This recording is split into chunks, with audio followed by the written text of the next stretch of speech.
ഇന്നത്തേത് ഞാൻ കുറെ കാണാൻ ആഗ്രഹിച്ച ഒരു കൊച്ചു വിശേഷവുമായിട്ടാണ് ഞാൻ വന്നേക്കുന്നത്.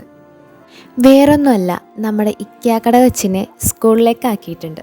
സുണ്ണുവിനെ പഠിക്കാനാക്കിയ അന്ന് തുടങ്ങി ഞാൻ കുറേ ആഗ്രഹിച്ചൊരു കാര്യമാണ് രാവിലെ ഒരു ദിവസം എനിക്കും അവനെ ഒന്ന് ബസ് കയറ്റി വിടാനായിട്ട് പോകണമെന്ന്.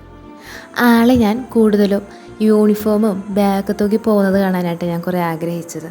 പക്ഷേ യൂണിഫോം സ്റ്റിച്ച് ചെയ്ത് കിട്ടാത്തത് കൊണ്ടിട്ട് കുറച്ച് ദിവസത്തേക്ക് കളർ ഡ്രസ്സാണ് കേട്ടോ ഇവർക്ക്.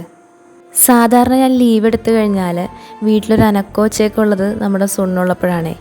പക്ഷേ സുണ്ണുവിന് പകരം വില്ലനായിട്ട് നമ്മുടെ ഇക്കാക്കട രണ്ടാമത്തെ കൊച്ചും കൂടി ഉണ്ട് കേട്ടോ.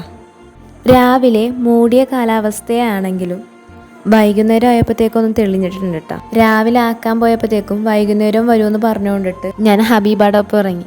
പണ്ടത്തെ അപേക്ഷിച്ച് കുറേ കാര്യങ്ങളിൽ മാറ്റം വന്നിട്ടുള്ളത് കൊണ്ട് നമുക്ക് കുറേ കൂടി എളുപ്പമായെന്ന് വേണം പറയാൻ. അങ്ങനെ നമ്മുടെ സുണ്ണു ക്ലാസ്സും കഴിഞ്ഞ് വന്ന് സുട്ടുമായിട്ടുള്ള സ്നേഹമൊക്കെ പങ്കുവെച്ച് നേരെ വീട്ടിലേക്ക്.